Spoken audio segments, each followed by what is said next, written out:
조각난 복음에서 온전한 복음으로 오늘 7번째 강의입니다. 은혜 안으로 성소의 덮개에 대해서 배우면서 은혜가 무엇인지, 우리가 은혜 안으로 어떻게 들어가는 것인지, 그 은혜 안에 어떤 모습이 우리가 누릴 수 있는 어떤 생명의 능력이 풍성한 것들이 무엇인지를 배우도록 하겠습니다. 요한복음 10장 10절 말씀은 예수 그리스도께서 오신 이후의 두 가지 이유에 대해서 우리에게 말씀하십니다. 우리로 생명을 얻게 하고요.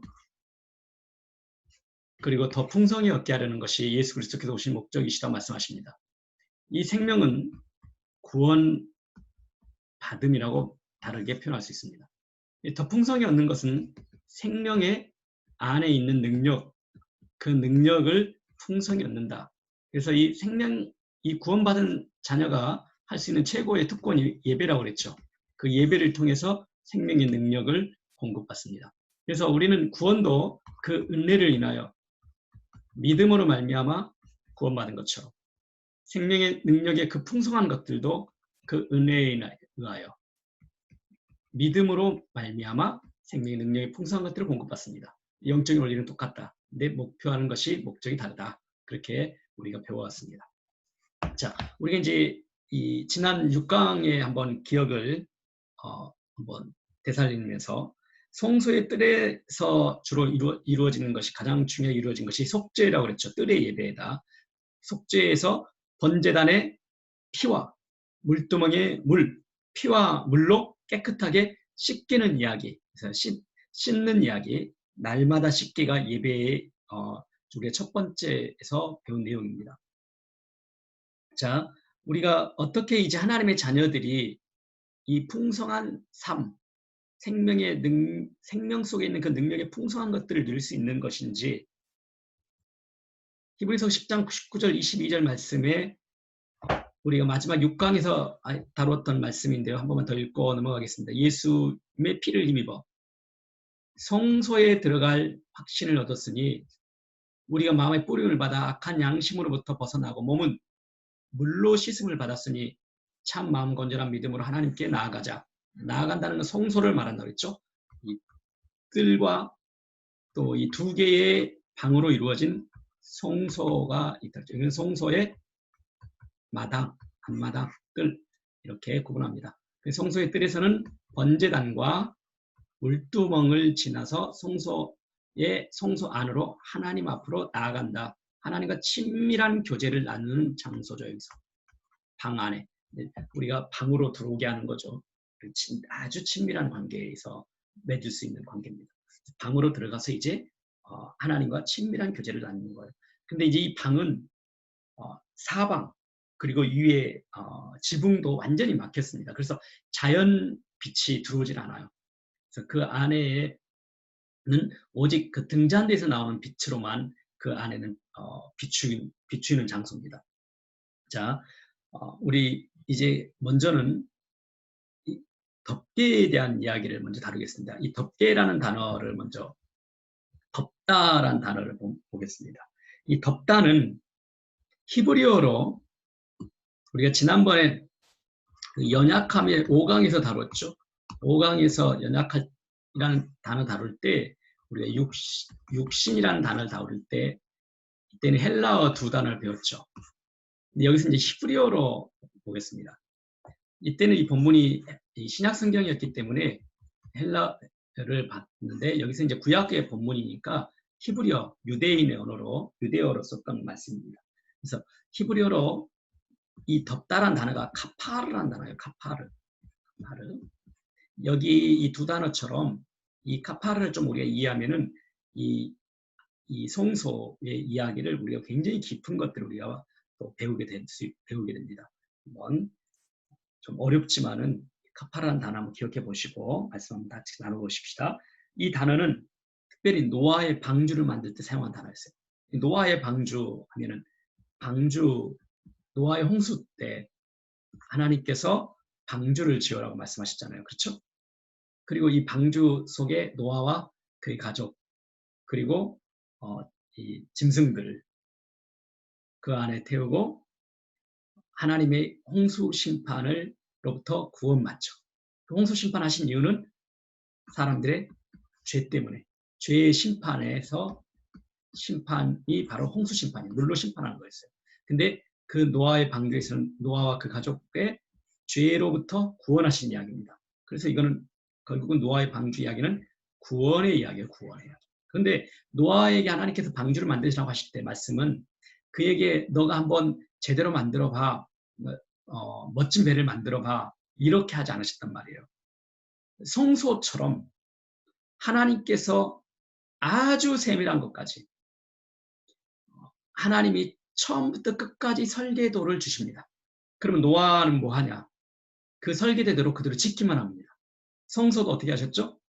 너희가 내가 거할 만한 멋진 집을 지어봐.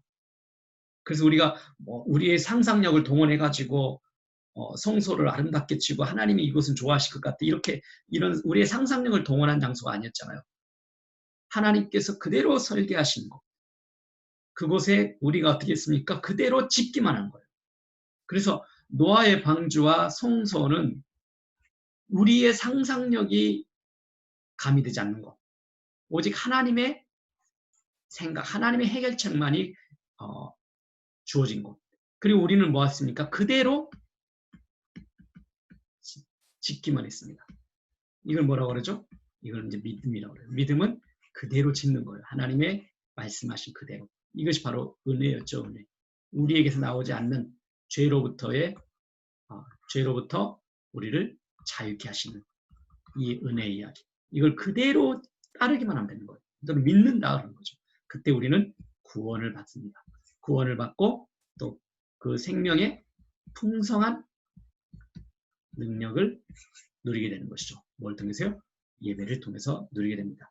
이것이 바로 이제 덮다란 이야기에 속에 있는 이 카파르란 단어 속에 있는데 이 카파란 이제 그 단어가 우리가 이제 좀 짐작을 하셨을 거예요. 뭘 덮다? 우리가 뭐 죄를 덮어주죠. 예수 그 아담과 하와의 그 죄 지은 이후의 죄로 인한 수치와 부끄러움을 가죽옷을 지어서 입혀주시죠. 덮어주시죠. 이 카파라는 단어가 속죄라는 단어입니다. 속죄. 그 죄로부터 우리를 용서하신다. 죄로부터 자유케 하신다. 단어가 이 카파라는 단어예요. 자, 창세기 6장 말씀에 노아의 홍수 장면에서 방주 만들라는 이야기입니다. 너는 코페르 나무로 너를 위하여 방주를 만들되 그 안에 칸들을 막고 역청을 그 안팎에 칠하라. 자, 이제 여기서 방주는 노아와 그의 가족을 구원하시기 위해서 하나님께서 직접 지시하신 설계도에 따라 노아가 만든 것이었습니다. 성소가 인간을 구원하시기 위해서 처음부터 끝까지 하나님께서 지시하신 설계도에 따라 인간이 지은 건축물이라는 점에서 성소와 방주는 똑같습니다. 성소와 다른 점은 노아의 방주는 물의 심판로부터 구원하시는 거죠. 그렇죠. 그래서 물로부터 안전하게 보호하는 방수가 심판에 여기서는 초점이겠죠. 그렇죠. 방수가 일단 잘 돼야 되잖아요. 그래서 이 방수는 구원에 대한 비유적인 표현에서 가장 중요한 방주에서 가장 중요한 일이었습니다. 그것을 위해서 하나님께서 지시한 것이 이제 가장 방주에서 물로부터 심판으로부터 우리가 벗어나는 그러니까 죄의 심판으로부터 우리가 벗어나는 가장 중요한 일이 역청을 안팎에 칠하는 거였습니다. 방주. 그러니까 이 방주에 물이 들어와 버리면 안 되잖아요. 1년 내내 그 물 위에 떠 있어야 되는데 그 역청을 칠하기로 합니다. 근데 이 역청을 칠하다 이제 이 단어가 아주 우리에게 이제 흥미로운 단어예요. 자, 이 역청을 칠하라는 단어가 이 말 속에 이제 카파르라는 단어가 있어요. 카파르. 이 역청이라는 단어는요, 코페르라는 단어입니다. 코페르. 그러니까 명사예요, 명사. 코페라는 단어에서 이 몸값이라는 뜻입니다. 몸값을 지불하다. 속전이라는 단어예요. 우리의 몸값으로 예수님께서 지불하셨죠. 생명을 지불해 주셨죠. 우리의 몸값은 예수 그리스도의 생명값이에요. 똑같아요. 그래서 이 단어가 코페라는 단어입니다. 역청이라는 단어예요. 그리고 그 안팎에 칠하라는 단어가 카파라는 단어예요. 그러니까 이 카파라는 단어가 아까 속죄하다. 속죄하다, 덮다. 속죄란 단어는 우리의 죄를 덮어버리시는 거예요. 그리고 이 덮는 것은 누구도 다시 들여다보지 못해요. 기억할 수도 없어요. 덮어버리십니다. 예수님의 피로 우리를 덮어버리신 것처럼 희생 제물의 그 피로 우리를 덮어버리신 것처럼 덮어버리신 거예요. 노아의 방주 안에 노아와 그의 가족과 그 짐승들 어떻게 했습니까? 덮어버리셨어요. 뭘로요? 속죄로. 속죄하셨어요. 죄의 심판으로부터 그들을 구원하셨다는 의미죠. 심판으로부터 그들의 죄값을 치르고 덮으셔서 구원하시는 하나님의 놀라운 은혜 이야기가 바로 방주 이야기입니다. 마찬가지로 송소에서도 구원에 대한 동일한 비유의 모습을 말하고 있습니다. 송소의 뜰에서 이루어진 속죄를 통해서 하나님의 자녀들의 죄악을 용서하시고 그들을 은혜로 덮으신 모습입니다. 이제 덮다란 단어에 좀 더 초점 맞출게요. 이 덮개들 한번 보겠습니다. 덮다란 단어가 어떤 단어였죠? 카파란, 속죄란 단어와 똑같은 단어라고 했죠. 자, 이 네 개의 덮개들 하나하나 볼게요. 이 성소 두 개의 방은요. 성소와 지성소의 두 개의 방은 지붕이 첫 번째 가장 안쪽의 지붕이 배. 이때 배는 세마포를 말합니다. 300. 그리고 청색, 자색, 홍색 실로 수놓은 세마포 그 배를 그러니까 휘장이죠. 그 휘장을 가장 안쪽에 이렇게 걸쳐서 덮습니다. 그래서 이 안으로 성소 안으로 들어온 사람은 뭘 보겠습니까? 이 휘장이 보이겠죠. 그 휘장의 이 이해가 어떻게 됐느냐 한번 볼게요. 너는 성막을 만들되 가늘게 꼰 배실과 청색, 자색, 홍색 실로 그룹을 정교하게 수놓은 그룹이 뭐죠? 천사라고 그랬잖아요. 천사 이름이 그룹을 했죠. 수놓은 10폭의 휘장을 만들지니 여러분들이 한번 직접 계산해 보십시오. 매 폭의 길이는 28규빗, 한 규빗이 몇 센치라고 그랬죠? 약 50cm라고 50cm로 하시면은 여러분들 한번 계산해 보시면은 크기가 여러분들도 짐작하실 수 있을 것 같아요. 너비는 4규빗으로 각 폭의 장단을 갖게 하고 그 휘장 5폭을 서로 연결하며 다른 5폭도 서로 연결하고 그 휘장을 이을 끝폭가에 청색 고리를 만듭니다. 그러니까 반반씩 나눠서 청색 고리 있죠. 고리를 양쪽에 그 휘장들 양쪽에 이 청색의 고리를 만듭니다. 그리고 그와 같이 하고 휘장 끝폭가에 그 신계를 만들어냅니다. 다른 휘장 끝폭가에도 그 신계를 달고요. 고리를요. 그 고리들을 서로 마주보게 합니다. 그리고 마주보게 한 다음에 금으로 만든 갈고리, 금 갈고리를 이쪽과 이쪽 고리를 연결시킵니다. 그래서 그러면은 이제 이 휘장이 한 큰 덩어리가 되겠죠. 그 갈고리로 휘장을 연결하여 한 성막을 이루치며 그러면은 가장 안쪽에 있는 이 방의 위쪽에 이 사람들은 위쪽에 뭐가 보이겠습니까? 청색, 자색, 홍색실로 정교하게 수놓은 천사의 모습이 이 안에 보이겠죠. 그리고 이 아래 여기에서는 이 청색, 자색, 홍색실로 그룹을 이 천사가 내려다보는 모습이 이렇게 이 성소 아래는 있습니다. 그래서 여기 딱 덮어놨어요. 누구도 들어오지 못하도록. 어떤 악한 것도 침범하지 못하도록. 그것이 바로 은혜 아래에 있다는 거예요. 은혜 아래에 있다.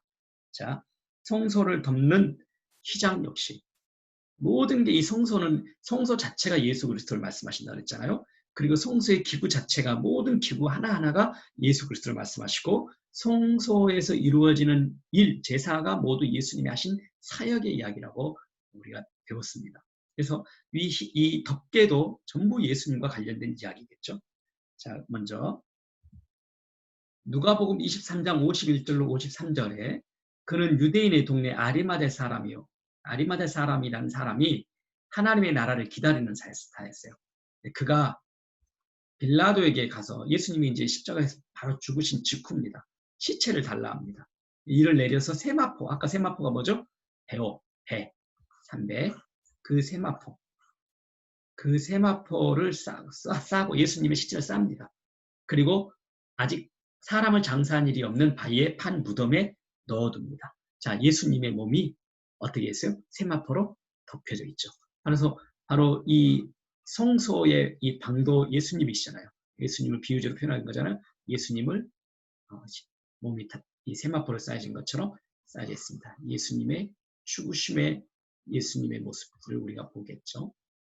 자, 유대인에게 자색옷을, 이제 자색옷 나오네요. 예수님에게 자색옷을 입히고, 자색옷은 왕이나 왕족이 주로 입는 아주 값비싼, 그러니까 그 당시 2000년 전에는 지금의 그 염색 그 염료들을 지금 이런 인공 염료들을 구할 수가 없기 때문에 전부 천연입니다. 그래서 자연에서 얻어야 됐기 때문에 그 가치가 굉장히 희소성이 있기 때문에 비쌌습니다. 그래서 특히 청색, 자색, 홍색, 이제 뭐 그 당시에 청색과 자색과 홍색 이 색깔을 나타내는 것은 쉽지 않은 아주 희소한 희소성을 가진 자연에서 얻은 것들을 통해서 천연 염료와 같다. 그렇게 생각하시면 돼요. 그래서 아주 비싸기 때문에 왕족과 왕이나 입는 옷이다.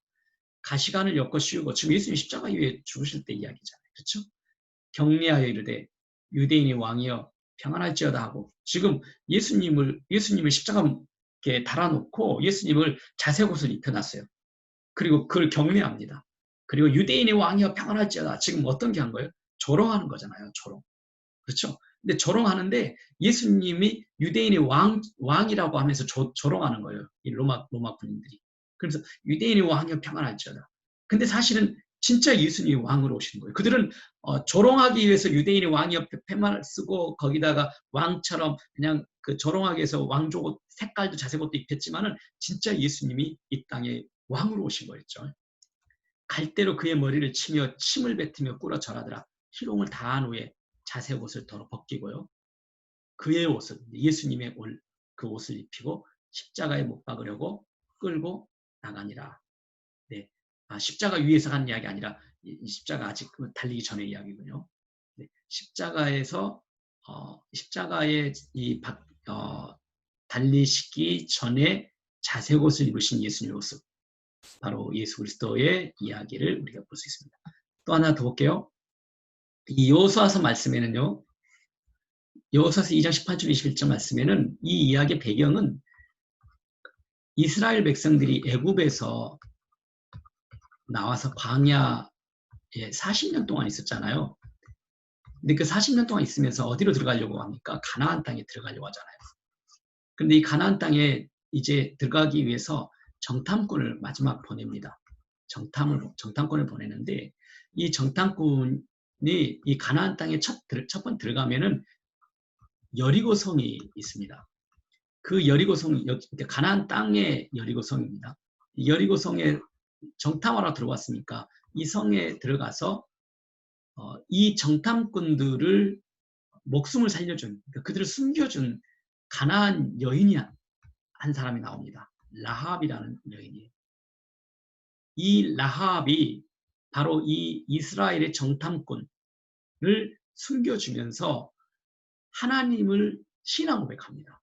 내가 하나님의 이야기에 대해서 들었다. 너희들을 애굽에서 이끌어내는 그 하나님 이야기 들었다. 이렇게 하면서 그 하나님을 믿음을 고백하고 또 이 라합이 그들을 숨겨주고, 그리고 그 라합에게 이 정탐꾼들과 약속을 하나 합니다.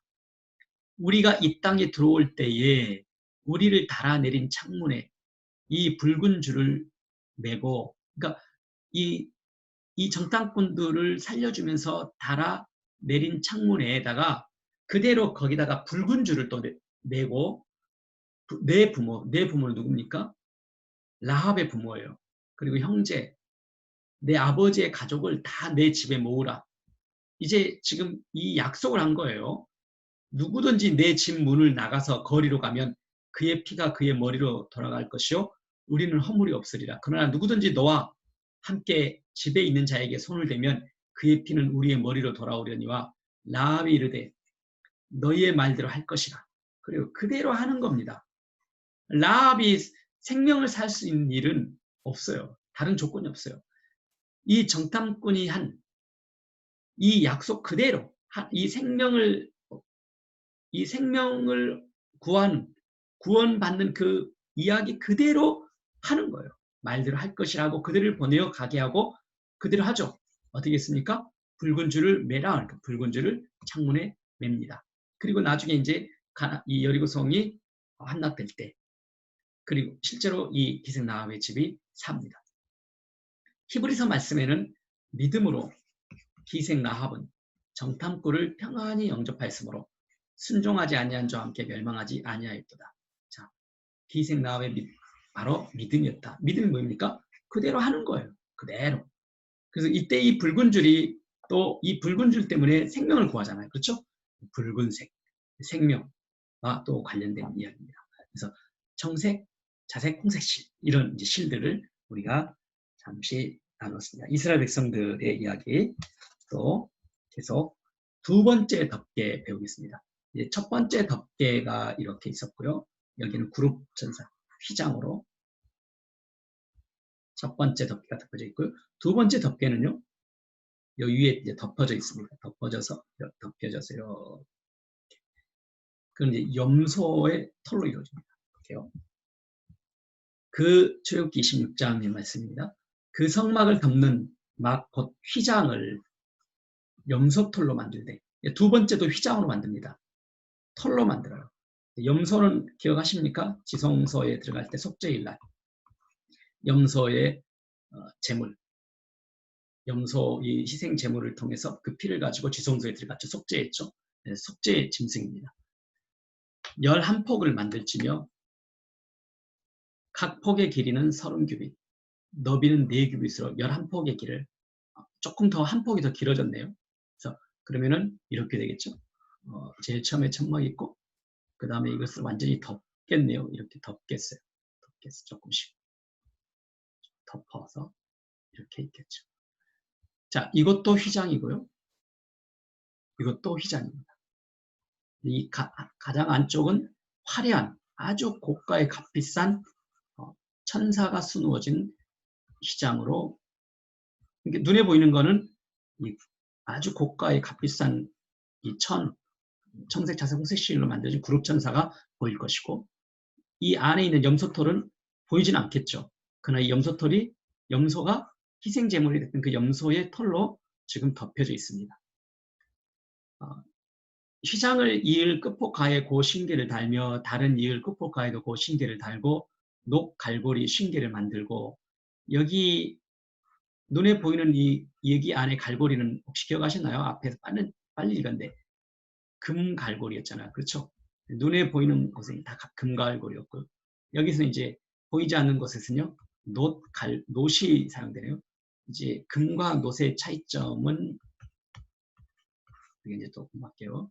신계를 만들고 그 갈고리로 그 고를 깨어 연결하여 한 막이 되게 하고 그 막 곧 휘장의 나머지 반쪽은 성막 뒤에 늘어뜨리고 막 곧 휘장의 길이에 남은 것은 이쪽에 한 규빗 저쪽에 한 규빗씩 성막 좌우 양옆에 덮어 늘어뜨리고. 자, 염소의 이야기입니다. 휘장 위에 덮는 덮개는 염소털로 만들어졌습니다. 희생 제물로 드려진 염소와 관련되어 있습니다. 특별히 그 피를 가지고 지성소 곧 하나님 앞으로 나아간 속죄일의 희생 제물을 생각하게 합니다. 속죄일 한번 다시 볼까요? 또 백성을 위한 속죄제 염소를 잡아 그 피를 가지고 휘장 안에 들어가서 그 숫송아지 피로 행함같이 그 피로 행하여 속죄소 위와 속죄소 앞에 뿌릴지니 아론은 그의 두 손으로 살아있는 염소의 머리에 안수하여 이스라엘 자손의 모든 불의와 그 범한 모든 죄를 아뢰고 그 죄를 염소의 머리에 두어 미리 정한 사람에게 맡겨 광야로 보낼지니. 자, 염소의 털, 즉 속죄의 제물이었다. 속죄와 관련된 거죠. 속죄가 뭐라 했죠? 덮다라는 뜻이죠. 덮다. 뭐요? 우리의 죄를 완전히 덮어서 은혜 아래로, 은혜로 덮어버리실 거예요.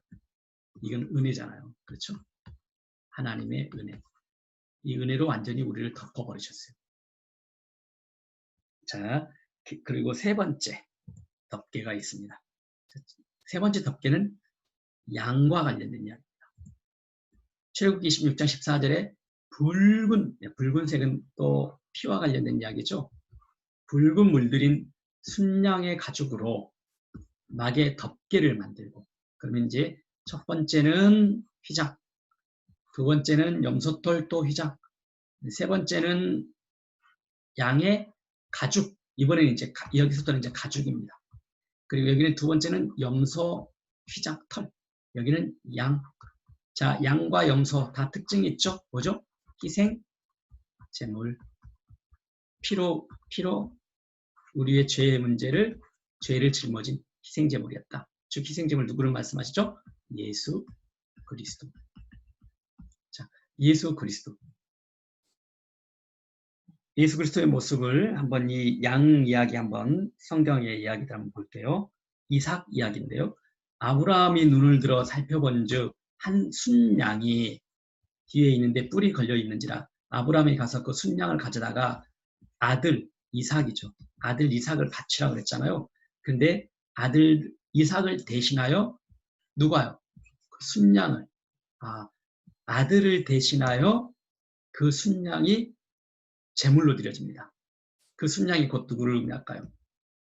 희생제물, 예수 그리스도를 말씀하시겠죠? 바로 양의 이야기입니다. 또 만나볼게요. 이 이야기는 이스라엘 백성들이 애굽에서 나올 때 6월절 날 나오잖아요. 6월절이라는 것은 패스하다, 지나가다, 넘어서 지나가다, 패스오버 6월절이라고 그러는데요. 이 6월절과 관련된 이야기입니다. 그래서 이 6월절 날 모든 애굽의 처음 난 장자들이 다 죽죠.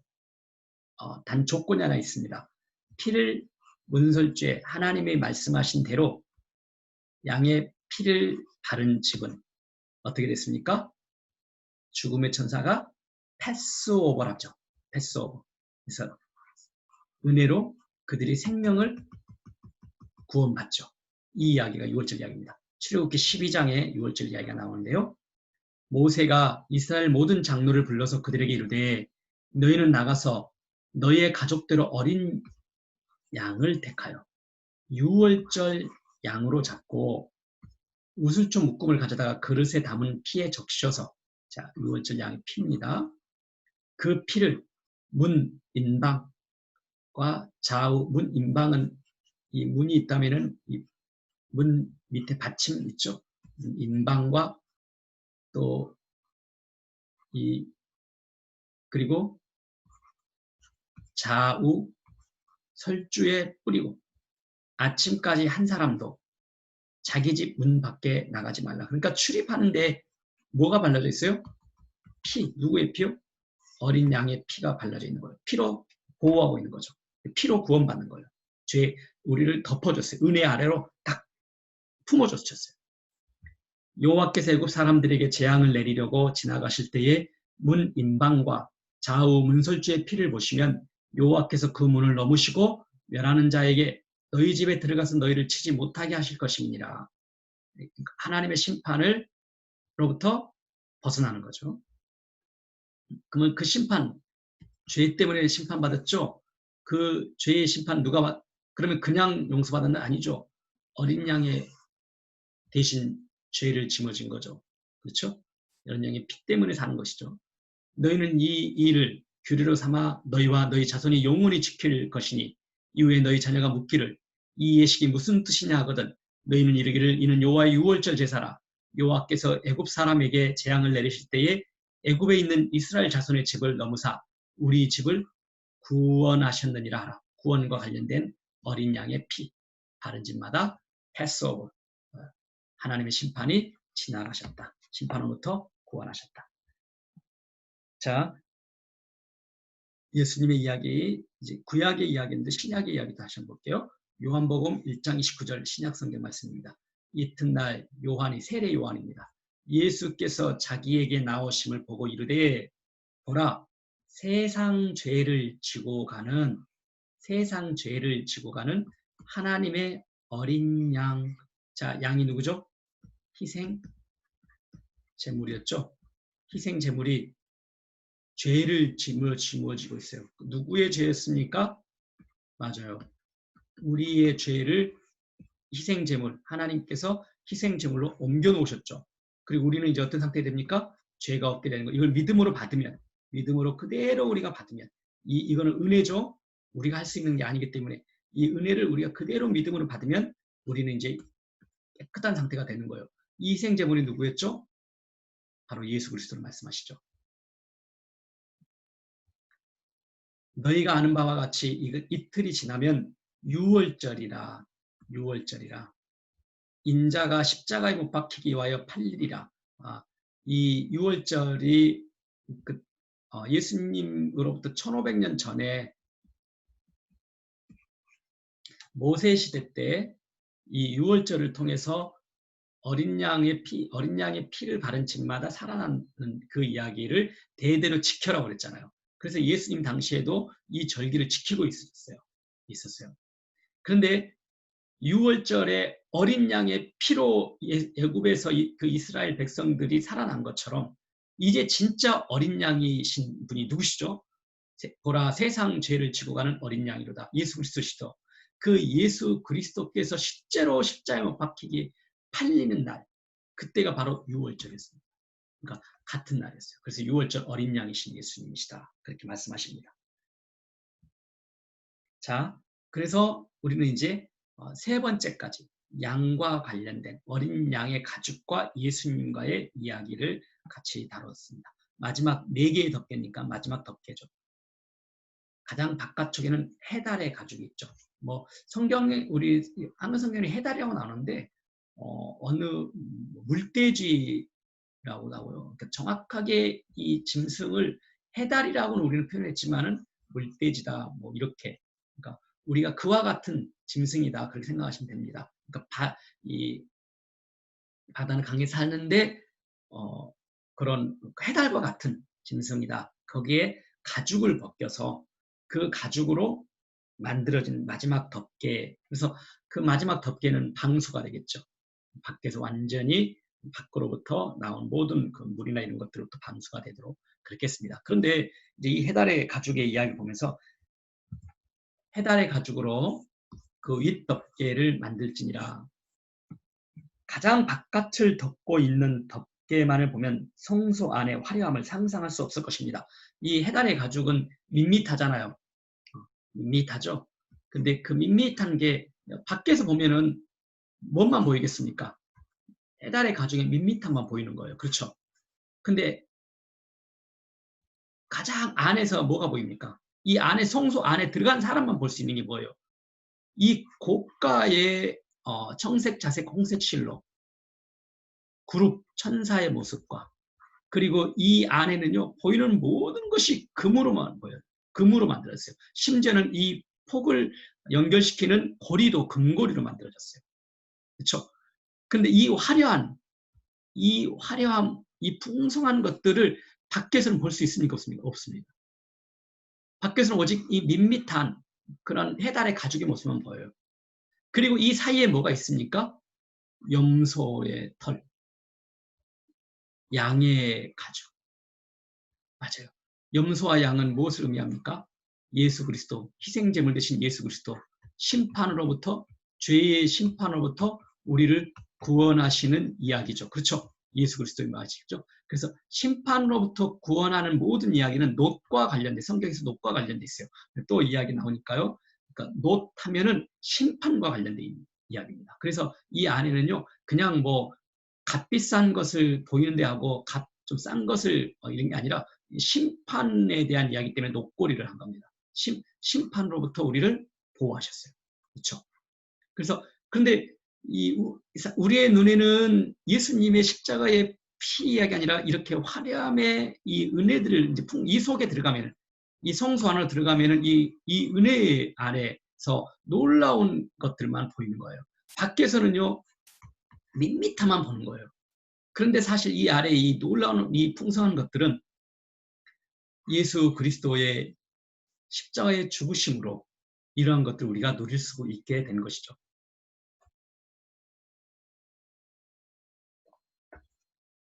그래서 이 성소 안으로 들어가는 사람만이 누릴 수 있는 은혜입니다. 피와 물두멍을 지나서 깨끗하게 하고 성소 안으로 들어간 사람만이 알 수 있는 거예요. 우리에게 허락된 생명과 풍성한 삶이죠. 이 해달의 가죽을 한번 더 성경에서 아주 밋밋한 모습을 보았는데요. 이사야서 53장 2절 3절에는 예수님의 그 육체의 모습을, 육체로 오신 예수님의 모습을 설명하고 있습니다. 그는 주 앞에서 자라나기를 연한 순 같고 마른 땅에서 나온 뿌리 같아서 고운 모양도 없고 풍채도 없은즉 우리가 보기에 흠모할 만한 아름다운 것이 없도다. 그는 멸시를 받아 사람들에게 버림받았고 간고란 가난하고 고생스러운 말입니다. 많이 겪었고요. 질고는 병으로 인한 괴로움을 말해요. 질고를 잘 아십니다. 마치 사람들이 그에게서 얼굴을 가리는 것 같이 멸시를 당하였고 우리도 그를 귀히 여기지 아니하였도다. 그러니까 사람들이 겉만 봐서는 예수님이 얼마나 귀한지를 몰라요. 예수님의 신앙이라는 게 이 교회 안에 있는 불리는 그 예수님, 성경 안에 계시는, 성경 안에서 말씀하신 그 예수님이 얼마나 놀라운 분인지를 감히 눈으로 볼 수가 없는 거예요. 이 눈으로 보기에는. 이 눈이 열려져서 예수 그리스도 은혜 안으로 들어간 사람만이 보는 거예요. 근데 이 겉모습만 보고 예수님을 판단하죠. 자, 이때 이제 우리는 지금 이제 4개의 덮개를 배웠습니다. 이제 덮개가 있으니까 이제 이 덮개 있고 이제 우리 이제 담벽이 있어야 되잖아요. 담벽. 그렇죠? 사방에 담벽이 쳐져 있어야 되잖아요. 그래서 이제 담벽들을 보겠습니다. 담들이 어떻게 쳐졌는지. 그 담은요, 널판으로 이루어졌습니다. 그리고 널판들의 받침대가 또 이야기까지 같이 다루겠습니다. 그래서 널판 먼저 볼게요. 출애굽기 26장입니다. 너는 조각목으로 성막을 위하여 널판을 만들어 세우되. 자, 널판을 만들어서 세우되. 자, 하나님께서 말씀하신 그대로 그들은 뭐합니까? 믿음으로 하면 돼요. 믿음 그대로. 각 판의 길이는 10규빗, 넓이는 1규빗 반으로 하고 각 판에 2촉씩 내어, 2촉이란 말은 한 판에 이렇게 밑에다가 이렇게 촉을 이렇게 내는 거예요. 이렇게 촉을 내라는 거예요. 2촉을씩 내어 서로 연결하게 하되 너는 성막 널판을 다 그와 같이 하라.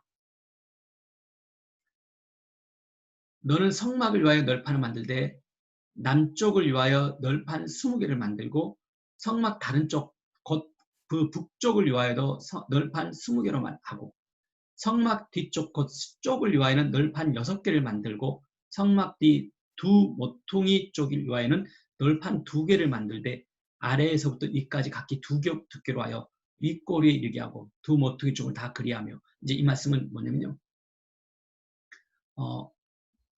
이제 우리가 성소가 이렇게 있잖아요. 성소에 이제 여기는 번제단이 있고 물두멍인데 성소에 지붕 덮개는 4개 이제 다 배웠고요. 이게 지금 이쪽이 방향이 어디 쪽이십니까? 문 쪽이니까 이쪽이 동쪽이죠. 그렇죠? 서쪽은 어디겠습니까? 서쪽이죠. 북쪽은 어디입니까? 이게 동, 서, 남, 북 맞죠? 네.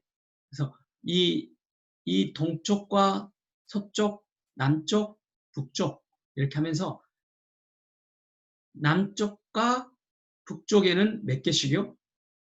남쪽과 북쪽에는 널판 20개를 연결시키랍니다. 빼고 틈이 없이 이렇게 연결시킵니다. 20개를 다 연결시킵니다. 그리고 이쪽도 20개를 연결시킵니다.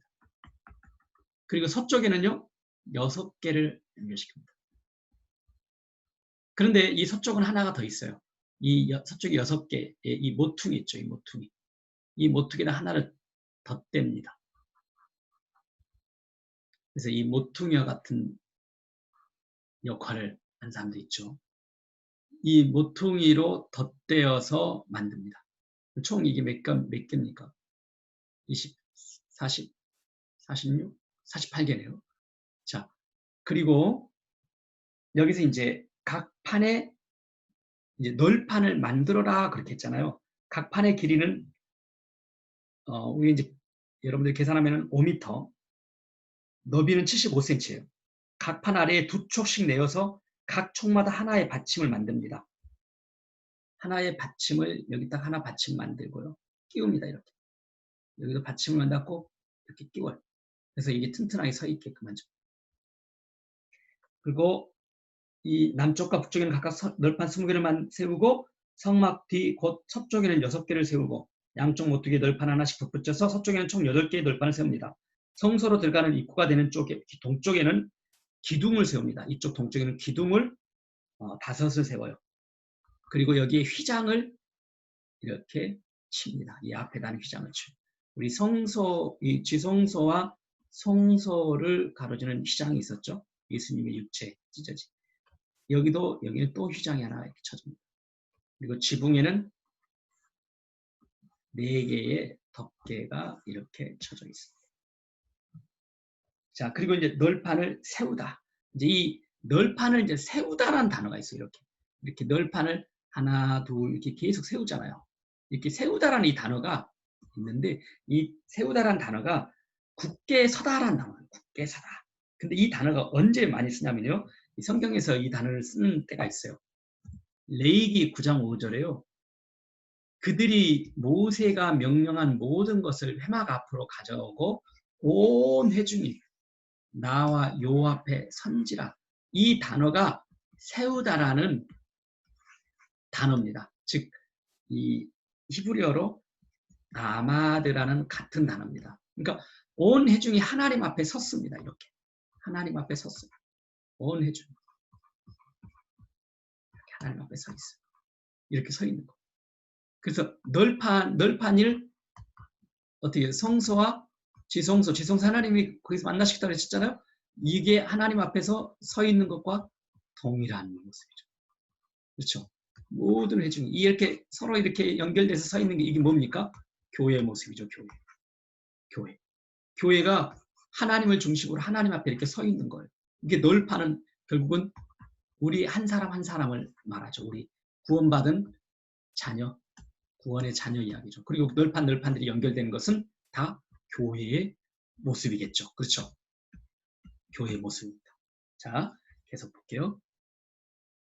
이제 이 하나님 앞에서 그분의 말씀을 듣고 배우고 기도하기 위해서 하나님 앞에 나와 있는 예배하는 자들의 그 자녀들의 모습과 같습니다. 이 말씀을 예배소서 말씀, 신약에서 예배소서 말씀은 교회에 대한 이야기를 중심으로 하시고 계시거든요. 근데 여기서 어떻게 하냐? 그 안에서, 그의 안에서 성소 이야기 생각나죠? 건물마다 서로 연결하여. 이건 지금 비유적인 표현이에요. 건물로 표현해요. 우리 한 사람 한 사람을 건물로 표현합니다. 건물로 이렇게 서로 연결합니다. 이렇게 연결해요.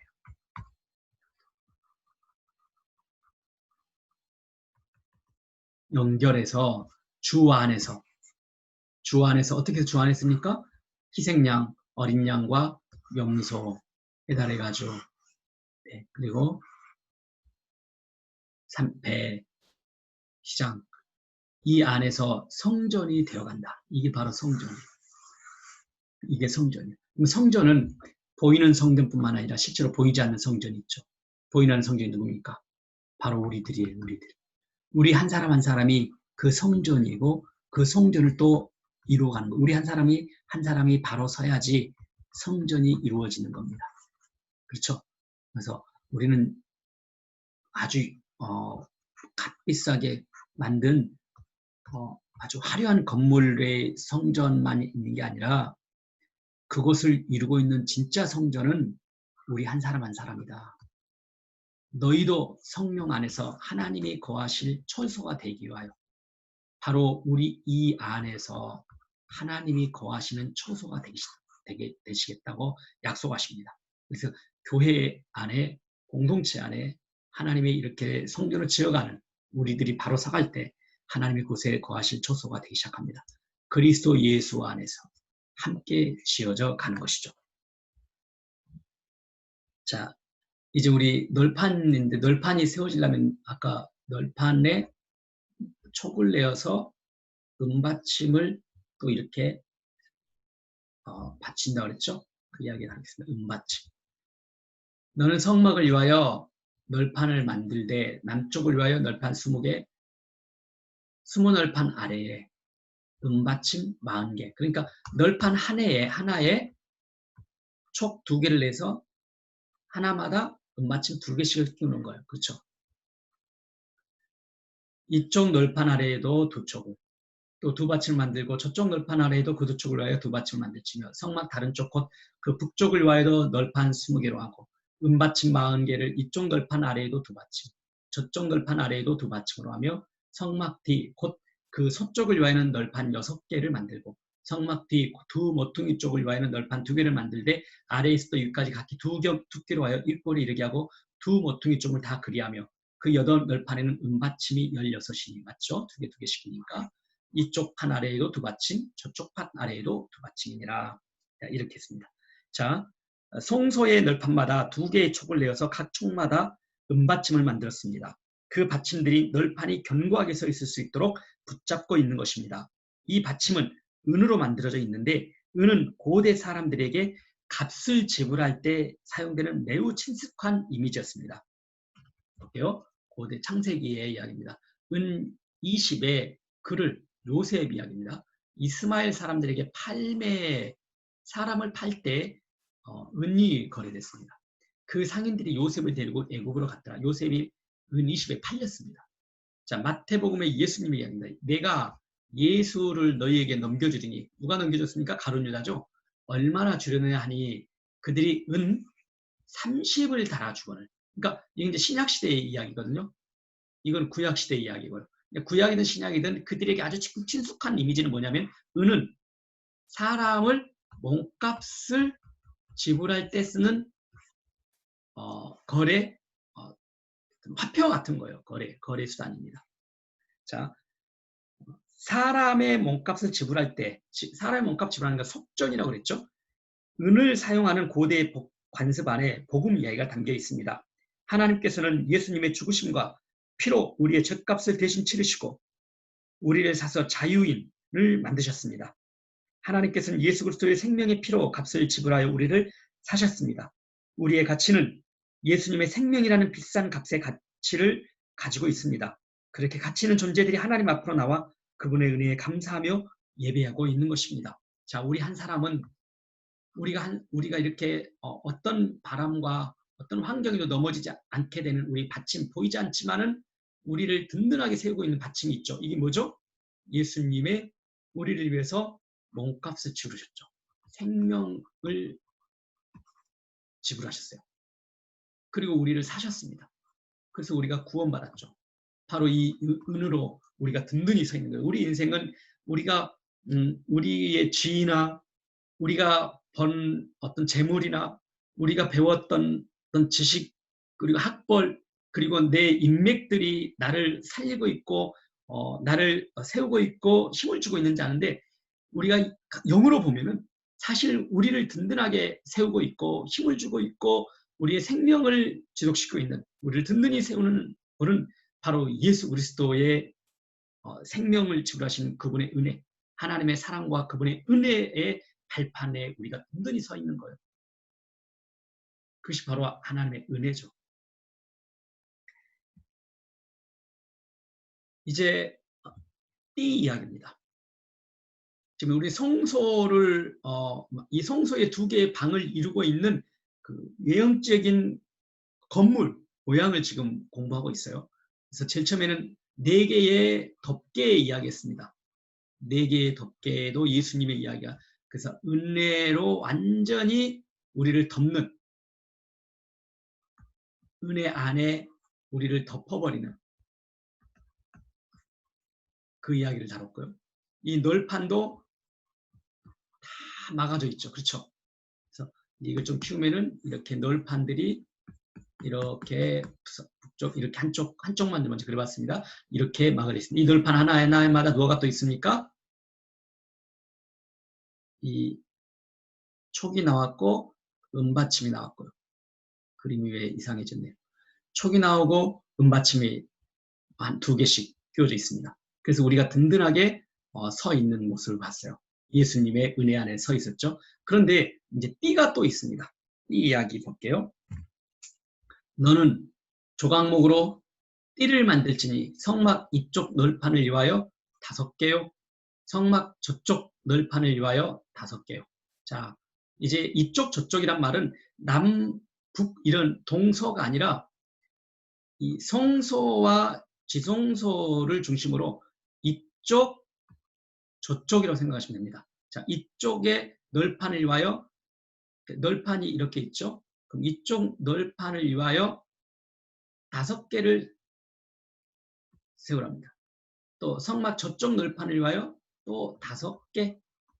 성막 뒤 곧 서쪽 널판. 성막 뒤쪽에 서쪽 이쪽 서쪽이죠. 서쪽에 또 널판을 위하여 5개. 널판 가운데 있는 중간띠. 5개 중에서 하나는 중간띠랍니다. 그래서 하나, 둘, 셋, 넷, 5. 하나, 둘, 이렇게 돼 있는 거예요. 중간띠는 이렇게 나누어지지 않고 이렇게. 널판의 하나하나도 예수님의 이 핏값으로 든든히 서 있을 것뿐만 아니라 널판과 널판도 흔들리지 않도록 또 널판과 널판도 띠로 연결되어 있습니다. 띠로. 그래서 아주 견고하게 서 있어요. 이게 교회의 모습이에요. 그런데 한가운데 이 중간에 띠도 이렇게 세워져 있습니다. 자, 이 말씀들, 이 지지하는 이야기 서로 볼게요. 골로새서 이야기입니다. 3장인데요. 누구에게 불만이 있거든 서로 용납하여 피차 용서하되 주께서 너희를 용서하신 것 같이 너희도 그리하고 이 모든 것 위에 사랑을 더하라. 이 모든 것 위에 사랑을 더하라. 이는 온전하게 매는 이 이야기 나오죠. 그래서 이 모든 것 위에 띠로도 다 하지만은 이 모든 것 위에 가운데 띠가 뭐죠? 사랑을 더하라고. 그래서 이 널판이 우리들이었잖아요. 우리 교회 한 사람 한 사람이었잖아요. 한 사람 한 사람도 구원받은 이 속전회로 서 있는 거예요. 구원받은 하나님의 자녀들이 모인 것이 바로 교회입니다. 그 교회, 그래서 하나님 앞에 하나님을 둘러싸고 세워져 있어서 예배자의 모습이 바로 교회의 모습이었어요. 그런데 이 널판의 이 띠조치, 이 마지막에 모든 것 위에 우리 교회는 사랑을 더하라고. 이것이 바로 온전하게 매는 거래요. 우리를 서로 이 널판, 우리를 서로 매는 띠다고 말씀하십니다. 자, 그런데 우리에게 주신 성령으로 말미암아서 하나님의 사랑이 우리 마음에 부은 바 되미니, 자 봐보세요. 모든 것 위에 사랑을 더하라. 이 사랑으로 이 공동체를 서로 섬기라. 그렇게 말씀하십니다. 근데 그 하나님의 사랑 우리가 받은 사람들이었잖아요. 우리가 그 사랑을 가지고 마지막 우리가 그 받은 사랑으로 우리가 서로가 서로에게 사랑으로 메어주는 거예요. 그리고 서로 흔들리지 않도록 세워주는 겁니다. 분리되지 않고 중간을 가로지르는 띠는 널판과 널판을 하나로 연결해주는 온전하게 메어주는 띠입니다. 이 띠가 가르치고 있는 것이 사랑입니다.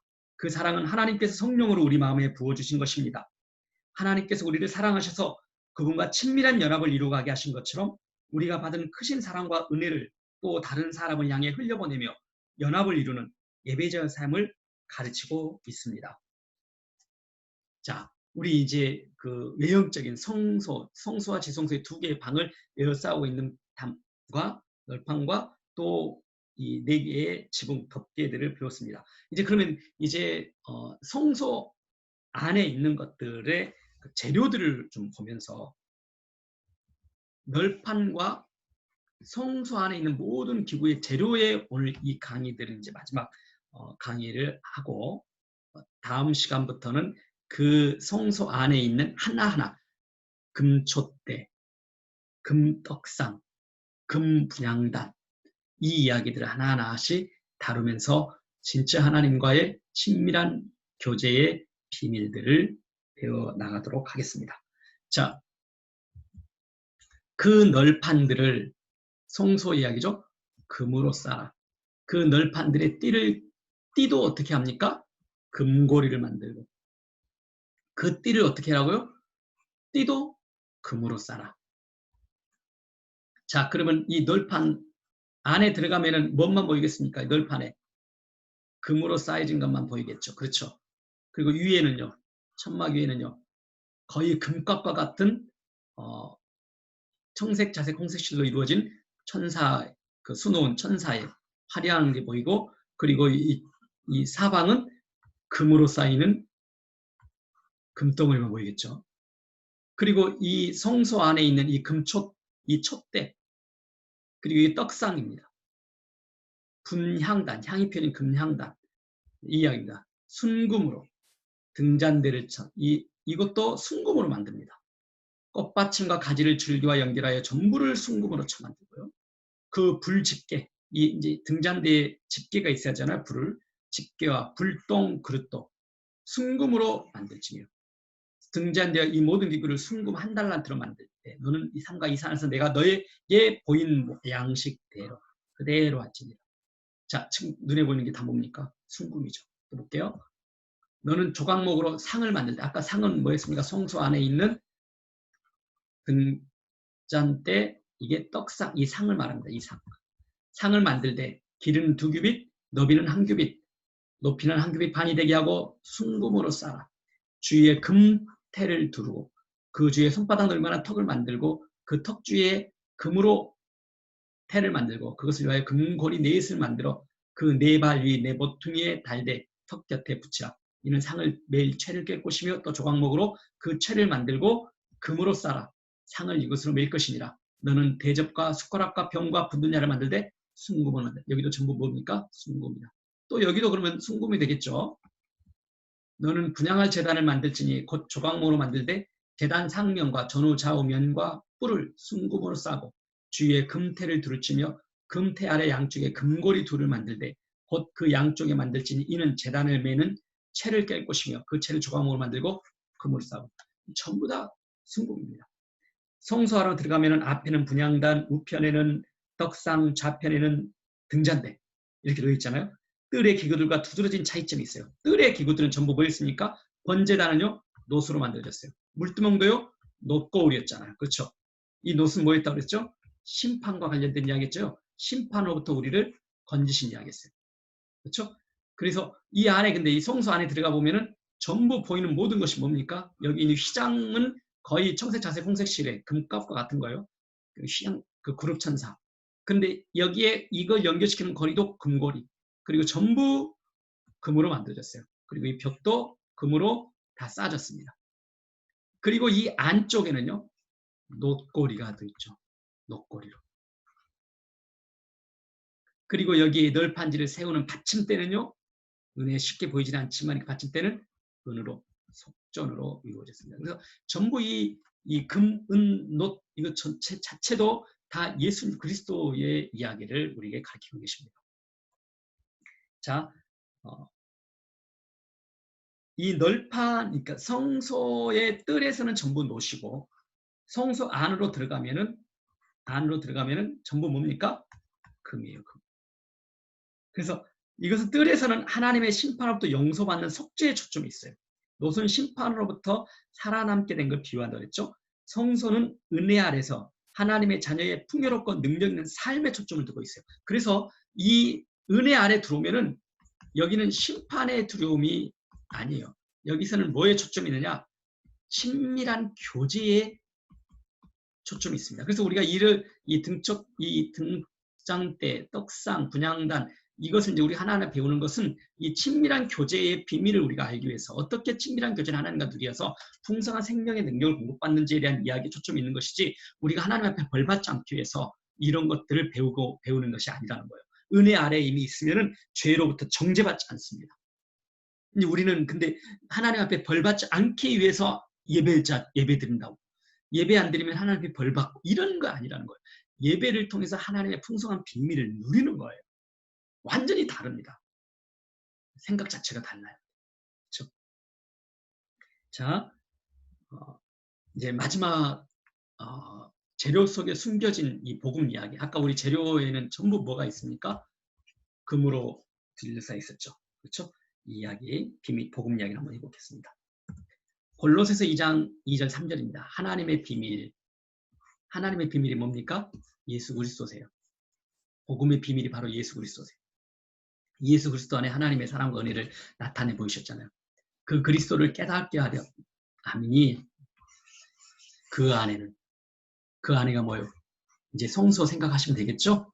예, 성소 그 안에는 지혜와 지식의 모든 보화가 감추어져 있답니다. 왜 감추어져 있습니까?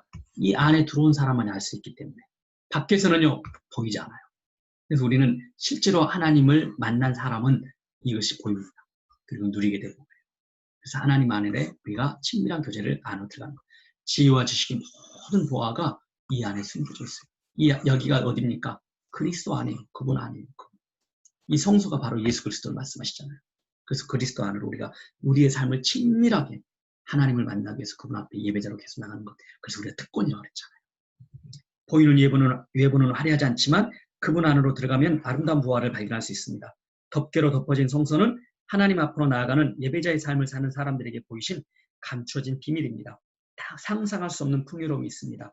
하나님 안에 있는 풍요로움이 순금, 생명줄을 통해 우리에게 흘러 들어온 것, 금 같은 존재가 되는 거예요. 그분 안으로 들어가는 예배자는 순금같이 됩니다. 욥기서 23장 10절입니다. 그가 나를 단련하신 후에는 내가 어떻게 나옵니까? 순금같이 나오리라. 단련하심의 초점은 우리의 초점은 하나님이 우리를 고통스럽게 하신다. 이것이 아니에요. 단련하심의 초점은 어디에 있습니까? 우리를 금 같은 존재를 만드시는 것에 초점이 있어요. 우리를 단련하시는 거에 대한 금 같은 존재가 되는 것에 단련하심에 초점이 있습니다. 예수 그리스도를 통해 보여주신 하나님의 사랑과 은혜는 단지 우리가 하나님의 자녀가 되고 생명을 얻는 것에만 있지 않습니다. 처음부터 디자인하신 것처럼 이 땅에서 그 생명의 능력을 누리고 하나님의 생명의 풍요로운 것들을 통해 풍성한 삶을 살며 그것들을 또한 흘려보내는 삶을 계획하고 계십니다. 예배 회복은 창조하실 때 계획된 우리 삶의 회복을 위한 것입니다. 요한복음 10장 9절 10절입니다. 내가 문이니 누구든지 나로 말미암아 들어가면 구원, 생명을 얻고 또는 들어가며 나오며 꼴 풍성한 것들을 얻으리라. 도둑이 오는 것은 도둑질하고 죽이고 멸망시키는 것뿐이요. 내가 예수님께서 오신 것은 나로 하여금 생명을 얻게 하고 더 풍성히 얻게 생명의 능력의 풍성함을 얻게 하려는 것이다. 하나님의 심판에 대한 두려움이 우리를 성소의 예배자가 되게 하시는 것이 아닙니다. 친밀함을 위해 예배자로 초청하시는 것입니다. 예수님의 핏값으로 속죄받은 우리가 은혜, 그 덮개 있죠? 은혜 아래에 들어와 예배자로 나아가는 것입니다. 예수 그리스도께서 이루신 그 은혜에 의하여 믿음으로 생명을 얻은 하나님의 자녀에게 그 생명 안에 있는 능력과 풍요함을 넘치게 하십니다. 하나님과 친밀한 연합을 통해 우리로 하여금 풍요로운 삶을 살게 하며 그 능력과 풍요함을 세상에 흘려보내는 하나님의 복의 통로가 되는 것입니다. 예배는 종교적인 짐이 아닙니다. 생명 얻은 하나님의 자녀가 누릴 수 있는 최고의 축복입니다. 우리의 특권입니다. 오늘 이 시간에 우리가 은혜 아래 놓여 있는 우리의 삶의 놀라운 그 풍성한 것들을 우리가 배웠습니다.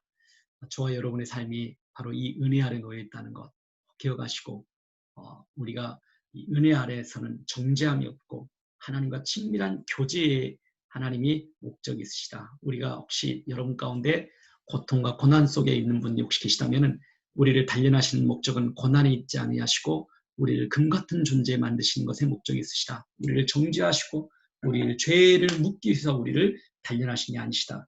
반드시 그분의 은혜는 바로 놀라운 하나님의 은혜는 우리를 핏값 사신 그 은혜 아래 우리가 놓여 있다는 것 분명히 기억하시고 날마다 믿음으로 힘 얻으시기를 축복합니다. 7강 내용 여기서 마치고 또 8강에서 뵙도록 하겠습니다. 감사합니다.